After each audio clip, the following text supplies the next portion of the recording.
नमस्कार. श्री स्वामी समर्थ सगळ्यांना. आज मकर संक्रांतीच्या सगळ्यांना हार्दिक शुभेच्छा. आज अंधाराकडून प्रकाशाकडे जाताना काही गोष्टी सोडून द्यायला शिका. तिळामध्ये शक्ती असते, गुळामध्ये गोडवा असतो.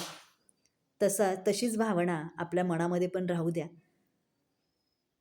अहंकार सोडून द्या, तिरस्कार सोडून द्या, द्वेष करणं सोडून द्या, राग मत्सर सगळं काही सोडून द्या.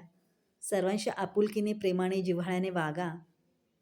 आपल्या वाणीमध्ये गोडवा आणा. आपली नम्रता दिसून येऊ द्या. संस्कार पण दिसून येऊ द्या. आणि दुःखाला विसरून जाऊन धैर्याने पुढे सामोरं जा. प्रेमाने आपलंसं करा सगळ्यांना आणि एक नवीन जग जिंकण्याचा प्रयत्न करा. तिळगुळ घ्या आणि गोड गोड बोला. हे तोंडाने जरी आपण सगळ्यांना जर गोड बोललो तरी सगळी आपली होऊन जातील. त्या आपल्या तोंडातच कायमस्वरूपी तिळगुळाची गोडी राहू द्यावी. आणि एक उखाणा घेते.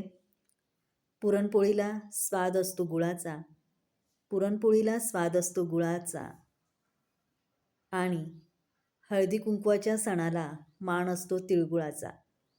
तर अशाच पद्धतीने तुम्हाला तिळगुळाची परत एकदा गोडी देऊन तिळगुळ घ्या, गोड गोड बोला असं म्हणत परत एकदा तुमच्या सगळ्या परिवाराला मकर संक्रांतीच्या खूप खूप खूप साऱ्या शुभेच्छा.